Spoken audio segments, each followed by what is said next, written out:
Siapkan hatiku Tuhan untuk dengar firman-Mu saat ini. Ku sujud menyembah-Mu Tuhan, masuk hadirat-Mu saat ini. Salam, selamat pagi saudara-saudaraku yang terkasih dimanapun Anda berada. Kita bertemu kembali ibadah secara online. Apapun keadaan kondisi ibadah kita saat ini dan apapun kesulitan kehidupan kita saat ini, tetaplah mengucap syukur bahwasanya Tuhan selalu menyertai kita dan tangannya terlalu panjang untuk menolong saudara dan saya. Amin. Mari kita satukan hati kita di dalam doa. Kami datang ya Bapa, dengan ungkapan syukur kami ada sampai saat ini semua karena kemurahan-Mu Tuhan. Terima kasih untuk penyertaan-Mu dan pemeliharaanmu Tuhan. Urapi pribadi lepas pribadi kami Tuhan. Kami rindu untuk memuji dan menyembah-Mu Tuhan. Saat ini biarlah hadirat-Mu, lawatan-Mu melingkupi setiap kami Tuhan. Terima kasih Tuhan, ada waktu yang Tuhan berikan untuk kami untuk beribadah kepadamu Tuhan.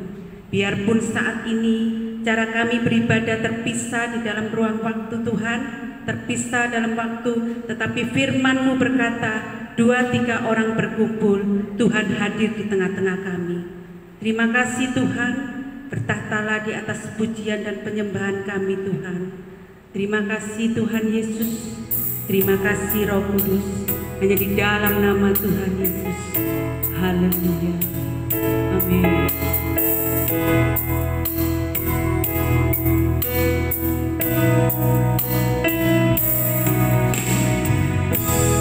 Banyak yang kau berbuat di dalam hidupku. Rancangan indahmu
Dan kami akan lebih lagi untuk meninggikan nama-Mu Tuhan. Kiranya Engkau pimpin ibadah ini Tuhan, hanya di dalam nama Tuhan Yesus. Haleluya. Amin. Mari kita berdiri dimanapun Anda berada, dan kita akan bersuka cita. Kita punya satu sahabat yang setia menemani kita dalam susah dan di dalam duka. Amin. Ada satu sahabatku yang setia, tak pernah dia tinggalkan diriku. Waktu aku susah, waktu ku sendirian, dia selalu menemani diriku. Namanya Yesus, namanya Yesus, nama Yesus yang menghibur hatiku.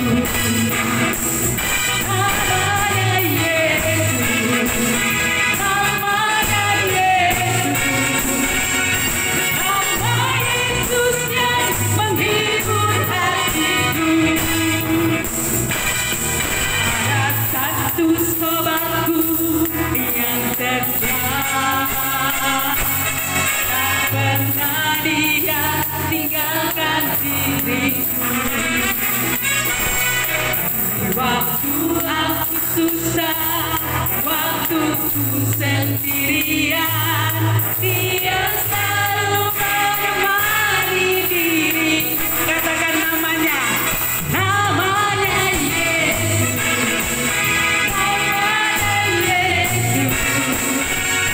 nama Yesus yang menghibur hatiku.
Dan kita akan menerima kebenaran firman Tuhan. Mari kita membuka hati dan pikiran kita. Kita percaya kita punya Allah yang ajaib, Allah yang dahsyat, Allah yang selalu mengasihi kita, selalu menjawab setiap doa kita. Terima kasih Tuhan. Terima kasih Yesus.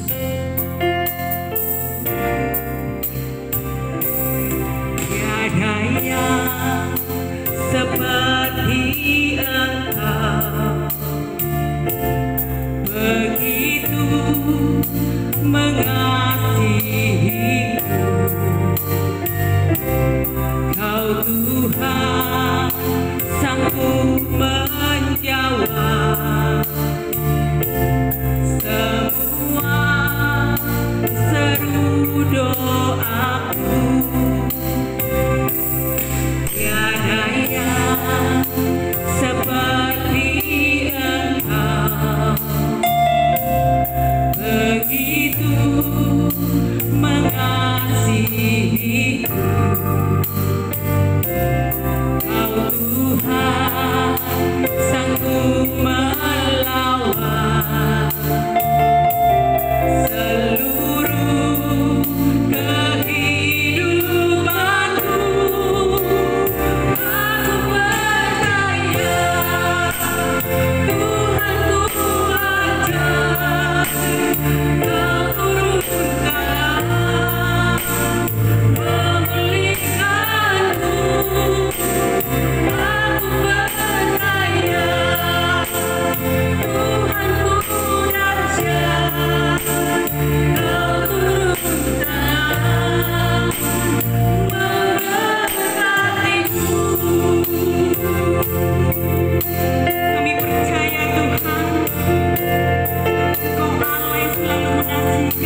Tidak ada juru selamat kami yang seperti Engkau, selalu setia mengasihi kami Tuhan.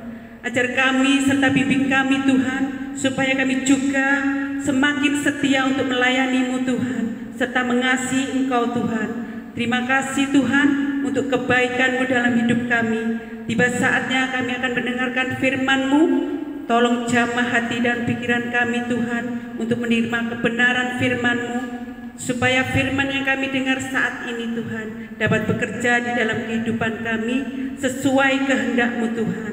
Dan buat hamba-Mu yang akan menyampaikan firman-Mu Tuhan, kami mohon berkati lebih lagi dan berikan kesehatan selalu, agar di setiap kehidupannya lebih lagi rindu untuk menyampaikan firman-Mu Tuhan. Kami pakai terus hamba-Mu Tuhan supaya dapat menjadi berkat untuk semua orang Tuhan. Terima kasih Tuhan, kami sambut akan firman-Mu hanya di dalam nama Tuhan Yesus. Haleluya. Amin. Firman pagi ini akan disampaikan oleh Bapak Matius.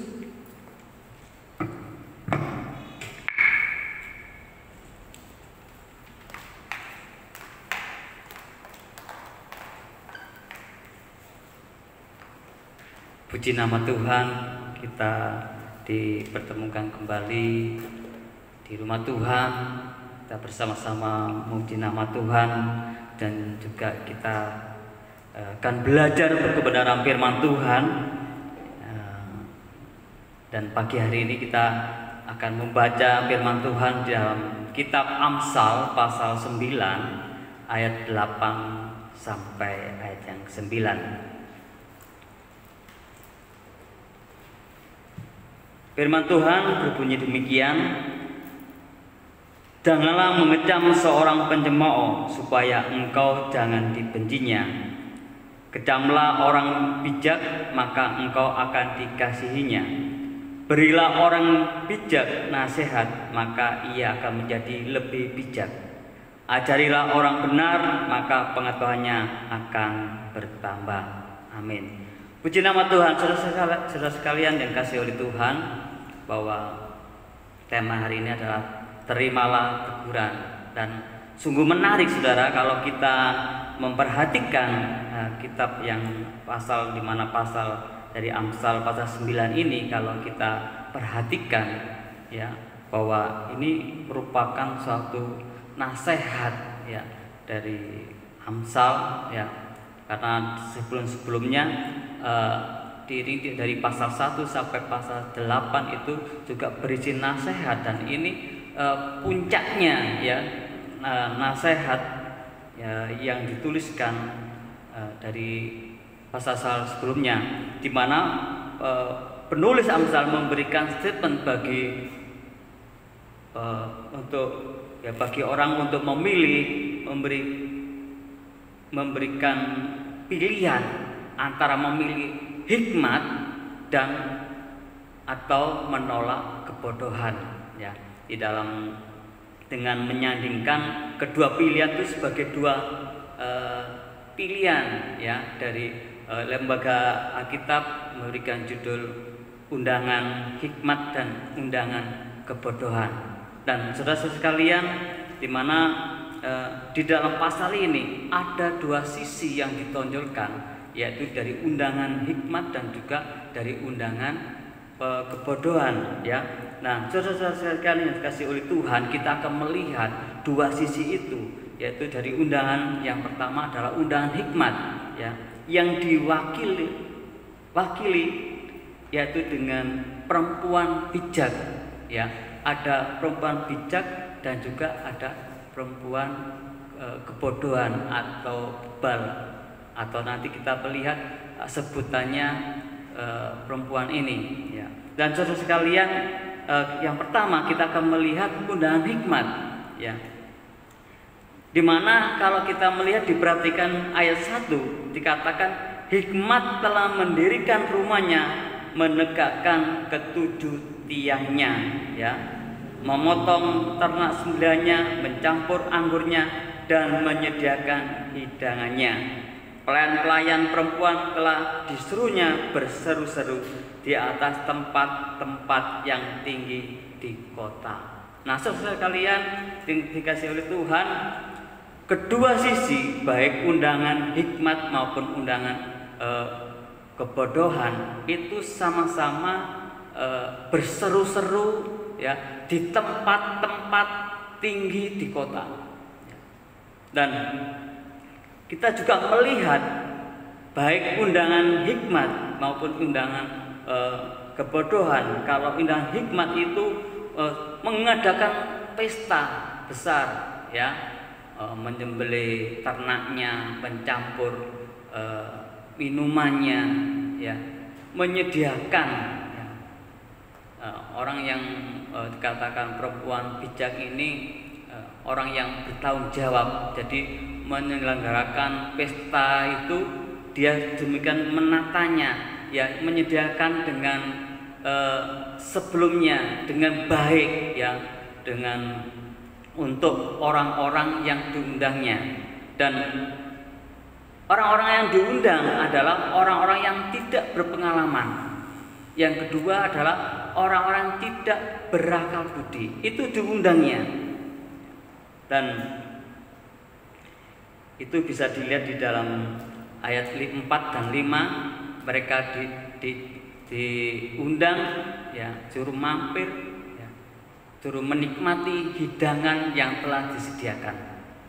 Begitu pula dengan undangan kebodohan ya, yang kalau kita baca di ayat 14 ya, di situ digambarkan dari perempuan ya, perempuan yang disebut perempuan cerewet ya, perempuan yang tidak berpengalaman, perempuan yang tidak malu. Sama ya apa yang dilakukannya ya, seperti yang dilakukan oleh perempuan bijak atau undangan hikmat ini ya, berseru-seru di tempat-tempat tinggi di kota, mengundang orang-orang yang tidak berpengalaman dan orang-orang yang tidak berakal budi. Sama. Dan yang membedakan dari kedua undangan ini, kalau undangan hikmat tujuannya ya, supaya mereka meninggalkan kebodohannya, lalu hidup dan mengikuti jalan kebenaran. Kalau undangan kebodohan yang diwakili oleh perempuan dikatakan perempuan cerewet ya, itu tujuannya ketika mereka diundang, ketika mereka dapat menikmati hidangan yang telah disediakan, itu mereka akan menuju ke binasaan ya. Memang sama-sama mengadakan pesta ya. Yang satu menyediakan ya, yang satunya itu bahkan memberikan minuman curian, makanannya dimakan secara sembunyi-sembunyi. Itu kalau perempuan bebal atau perempuan bodoh ya. Nah, saudara sekalian, gambaran-gambaran yang kita baca di dalam pasal 9 ini ya, penulis memberikan dua pilihan kepada pembacanya dan juga kita yang diundangnya. Ada satu pilihan, kalau engkau mengikuti undangan hikmat, maka engkau akan memperoleh kehidupan. Begitu pula dengan undangan kebodohan, kalau engkau mengikuti, engkau akan menuju ke binasaan. Nah, saudara sekalian dikasihi oleh Tuhan, ketika kita sebagai orang yang ada di dalamnya ya, di mana kita diberikan suatu pilihan, ketika kita diberikan suatu undangan, pilih undangan hikmat atau undangan kebodohan. Ketika kita hidup ya, tidak berkenan di hadapan Tuhan, ketika ada satu teguran yang diberikan oleh Tuhan melalui firman-Nya, apa yang harus kita lakukan? Teguran kadangkala membuat kita itu sakit. Ya. Tidak semua bisa menerima ketika orang berbuat salah, ya. Ditegur langsung menerimanya. Jarang ada yang mau terima. Ya. Teguran dibutuhkan suatu ketulusan hati. Teguran dibutuhkan suatu keterbukaan hati, mau merendahkan diri. Nah, yang jadi permasalahan di dalam kehidupan kita, apakah kita mau mendengar teguran itu atau tidak? Bahkan di dalam Wahyu pasal 3 ayat 15 ya, firman Tuhan mengatakan bahwa barang siapa kukasihi, ia kutegur dan kuhajar. Sebab itu relakanlah hatimu dan bertobatlah. Saudara-saudara sekalian dikasihi oleh Tuhan, ketika kita mau menerima undangan dari hikmat itu sendiri adalah firman Allah. Hikmat itu adalah firman yang akan menolong kita ketika kita menerima tegurannya. Apa yang harus kita lakukan? Apakah kita mengikuti teguran dari firman itu, atau kita menggerutu lalu meninggalkannya? Seringkali di dalam kehidupan kita, ya, dalam realita kita, di dalam kehidupan kita sehari-hari, banyak seringkali ketika ada teguran itu seringkali meninggalkan Tuhan. Seringkali meninggalkan Tuhan. Nah, saudara sekalian, memang berat, ya, berat ketika kita mungkin salah langsung ada teguran. Ya. Kadang kala kita menyalahkan Bapak Gembala, para majelis, waduh, itu sering nyari-nyari, ya, nyari-nyari. Saya pasti ditegur, bahkan di atas mimbar, ya. Gak benar itu. Padahal yang gak benar adalah kita. Mungkin itu tuntunan dari Tuhan berbicara melalui hambanya. Mungkin waktu itu kita sudah mulai melenceng, ya. Tuhan ingin kita itu lurus kembali, ya. Ada satu teguran. Kalau kita berbuatnya salah besar, ya tegurannya pasti keras, ya. Dan kita tidak mau, ya, seringkali mendapatkan teguran itu. Nggak enak, sakit hati, ya. Kadang-kala kita jujur, kadang kita mungkin ngambek, nggak mau ke gereja, nggak mau bersekutu, ya, karena kita mendapatkan teguran, ya. Padahal itu Tuhan katakan, kalau kita mau menerima tegurannya, berarti kita masih dikasih oleh Tuhan. Tuhan masih mengasihi kita. Kalau kita mau menerima teguran itu, berarti kita merasa bersyukur bahwa ada yang meluruskannya kembali, ya. Nah, terus sekalian dikasih oleh Tuhan, teguran memang menyakitkan, ya. Katakan Tuhan akan dihajar, ya. Orang yang dikasihnya itu akan ditegur dan dihajar. Artinya memang sungguh-sungguh, ya, kita itu diluruskan kembali di jalan yang benar. Nah, saudara sekalian oleh Tuhan, bahwa teguran, ya, siapapun Tuhan bisa memakai untuk menegur setiap anak-anaknya, ya. Baik hamba Tuhan, Pak Gembala, saudara kita seiman, bisa dipakai oleh Tuhan ketika kita sudah melenceng. Tuhan mau kita supaya lurus, sampai kita dipanggil Tuhan. Penulis Amsal memberikan suatu pilihan, ya. Pilihan, dua sisi. Kalau kita mengikuti undangan hikmat, maka akan diperoleh suatu kehidupan yang kekal, hidup bersama Tuhan.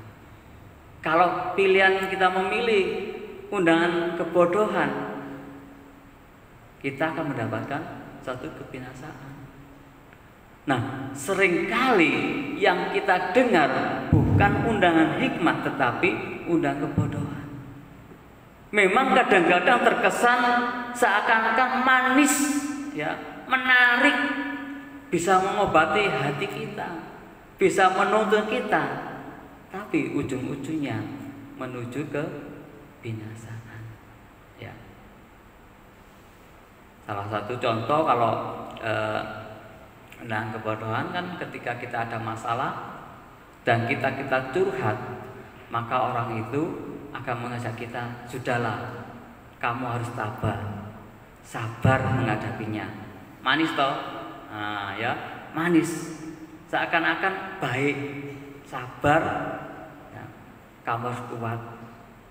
Mari ikut aku, kita lupakan masalah itu. Ya. Diajaklah ke tempat, mungkin sekarang lagi maraknya kafe, kita nongkrong di kafe, lupakan masalah itu, ya. Wah, ya, dari situ sekali, dua kali, akhirnya terbiasa, ya, dan akhirnya meninggalkan Tuhan, lupa dengan hikmat, lupa akan firman Tuhan. Kalau sudah jauh, kalau tidak mau kembali, pasti ujung-ujungnya binasa. Ya. Salah satu contoh itu. Tetapi kalau kita mau mendengarkan setiap teguran dari hikmat, yaitu dari firman Allah, ya, kita diluruskan kembali. Memang yang seperti saya katakan, memang sangat berat, ya, berat. Tetapi seperti undangan hikmat tadi, orang itu akan mendapatkan kehidupan bersama Tuhan. Nah, dua pilihan ini, ya, antara undangan hikmat dengan undangan kebodohan ini, itu kita harus memilih. Dan penulis Amsal ini memberikan suatu pilihan. Bukan hanya memberikan suatu pilihan saja, tetapi mendorong orang-orang, ya, termasuk kita, ya, untuk memilih undangan hikmat tadi. Ini yang ditekankan oleh dalam Amsal pasal 9 ini, menekankan semua supaya orang-orang itu mengikuti jalan undangan hikmat. Ya. Seperti pujian dikatakan kalau jalan yang lebar maka ujungnya maut, tapi jalan yang sempit itu akan memperoleh hidup yang kekal. Ada satu jalan, ya, ada satu pilihan yang harus ditentukan dan dimiliki oleh setiap anak-anak Tuhan. Antara keselamatan, antara dosa itu tidak dapat disatukan. Kristus dengan dosa tidak dapat disatukan. Maka saudara sekalian kasih oleh Tuhan, kehidupan ketika kita dipilih oleh Tuhan, ketika kita memutuskan mengikuti Tuhan, ada satu pilihan bahwa kita akan memperoleh hidup kekal. Kalau kita masih main-main dengan dosa, ya, kita tidak mau mengikuti jalan Tuhan, kita mau menerima undangan kebodohan, maka ujung-ujungnya adalah maut.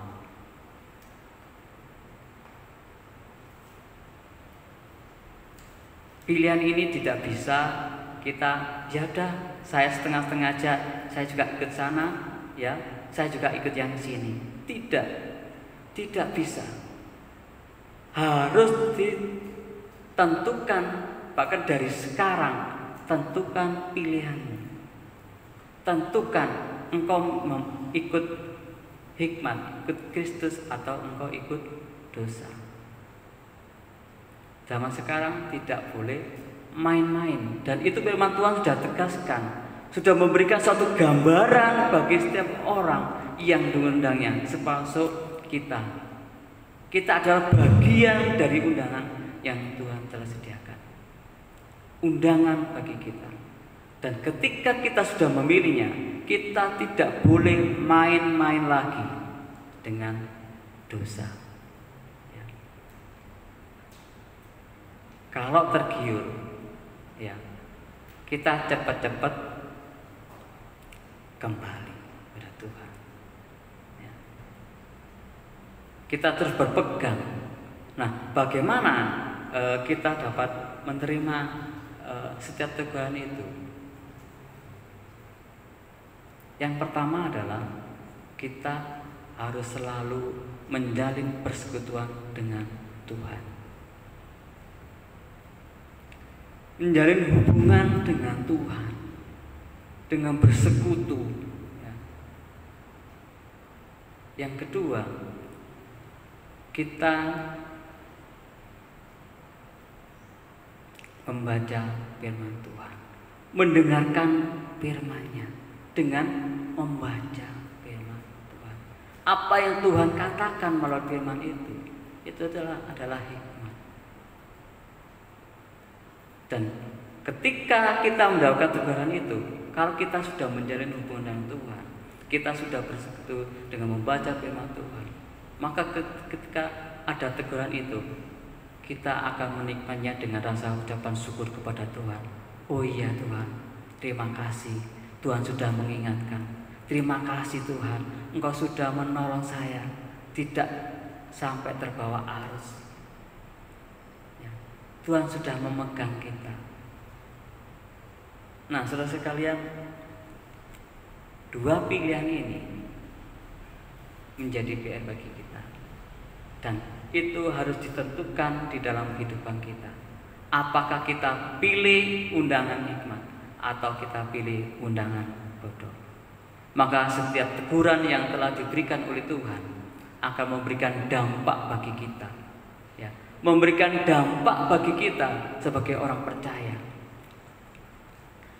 Dampak yang pertama adalah bahwa Tuhan akan memberkati kita. Ya, dikatakan di ayat 10,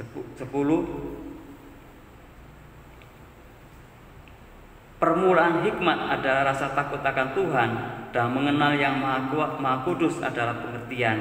Karena oleh aku umurmu diperpanjang dan tahun-tahun hidupmu ditambah. Ya. Jika engkau yang orang bijak, kebijaksanaan itu bagimu sendiri. Dan saudara sekalian, ada satu dampak, ya, ketika kita mau mendengar undangan itu, kita melakukannya, bahwa Tuhan akan memberkati kita. Bukan hanya umur kita, ya, memberkati kita, ya, memberkati iman kita, supaya kita tetap berpegang pada Tuhan, memberkati rohani kita, supaya tetap bertumbuh di dalam Tuhan. Itu luar biasa ketika Tuhan ada satu teguran dari Tuhan. Ketika kita mengikutinya, ada dampak yang Tuhan, berkat-berkat yang Tuhan berikan kepada setiap orang yang mau menerima teguran itu. Ya. Umur panjang itu berkat, ya. Kesehatan itu juga berkat. Iman bertumbuh itu juga berkat. Ya. Secara rohani kita diberkati oleh Tuhan. luar biasa, saudara sekalian oleh Tuhan. Bahkan ketika kita mau belajar akan hikmat itu, Tuhan menambahkan hikmat itu. Hikmat itu bagimu, untuk engkau, ya, untuk saya dan saudara, ketika kita mengikuti jalan Tuhan. Dampak yang luar biasa. Maka dari itu, saudara sekalian, dampak yang dibawa oleh undangan kebodohan adalah dosa. Tidak bisa disandingkan dengan suatu kebenaran dari firman Allah. Tidak bisa disatukan. Terpisah antara kehidupan kekal, antara maut. Itu tidak bisa disatukan. Maka perlu satu komitmen dari kita untuk memilih, ya, untuk memegang kebenaran itu, hikmat yang Tuhan sudah berikan kepada kita, undangan yang Tuhan sudah berikan kepada kita, untuk memilih undangan hikmat itu.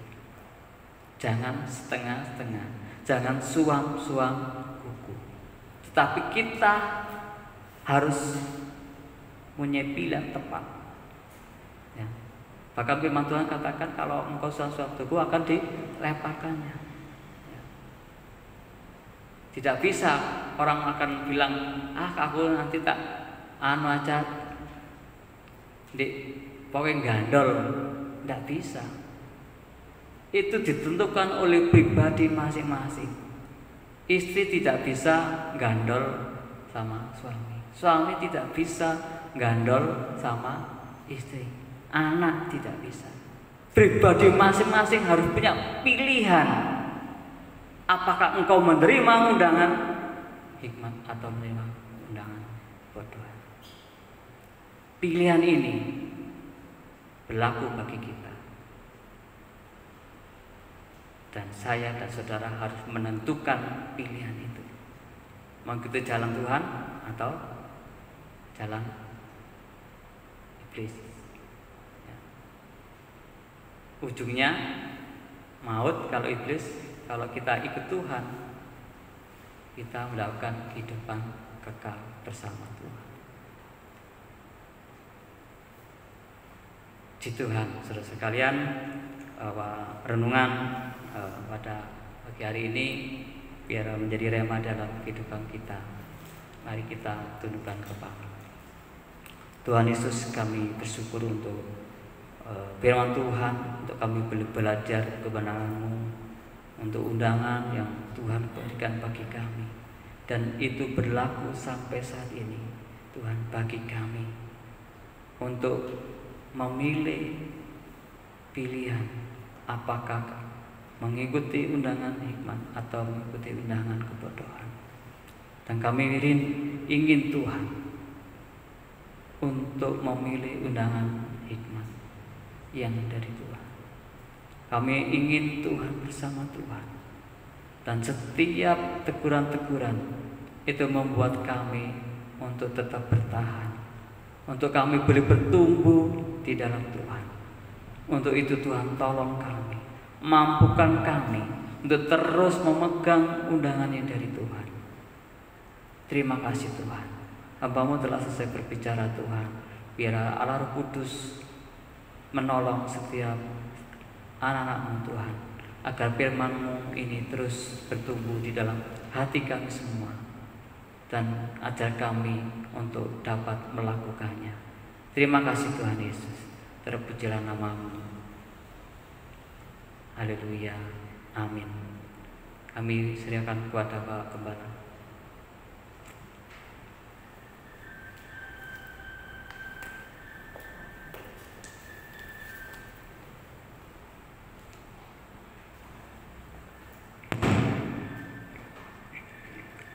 Ya saudaraku, kiranya firman Tuhan ini menjadi berkat buat kita, sebab di situ dikatakan bahwa apabila kita memenuhi undangan untuk ikut di dalam golongan orang bodoh, Ya, memang air yang curian itu manis rasanya, dan roti yang dimakan dengan sembunyi-sembunyi itu nikmat rasanya, tetapi semua itu akan berakhir dengan kematian. Nah, itu sebabnya kita perlu mengambil satu sikap untuk bersedia menjadi orang bijak. Dan orang bijak itu adalah orang yang bersedia ditegur. Apa sih teguran itu? Teguran itu firman Tuhan, saudara. Sesuatu teguran yang mengarah kepada hal-hal yang baik pasti itu firman Tuhan. Sebab di dalam 2 Timotius 3 ayat 16 di situ dikatakan sesuatu kata-kata yang diilhamkan oleh Roh Allah itu semuanya bermanfaat bagi manusia untuk mengajar, menunjukkan kesalahan, memperbaiki kelakuan, dan mengajar orang di dalam kebenaran. Itulah teguran, saudara. Jadi mari kita ikuti teguran itu supaya kita semakin menjadi orang yang bijak dan dapat menjadi berkat buat dunia yang semakin gelap ini. Amin. Mari kita berdoa untuk doa syafaat. Hamba berdoa untuk Saudara Matius yang telah memberkati kita dengan firman Tuhan, mengajar kami untuk mau menjadi orang yang bijak, yang bersedia untuk ditegur demi untuk kebaikan. Sebab kalau kami tidak mau ditegur, berarti kami memilih untuk menjadi orang yang bodoh, yang akan membawa kami kepada kebinasaan.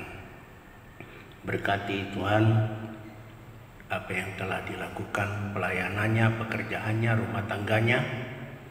Kiranya semua yang dilakukan itu semata-mata karena mengasihi Engkau, dengan bertujuan untuk kemuliaan nama Tuhan. Hamba berdoa juga untuk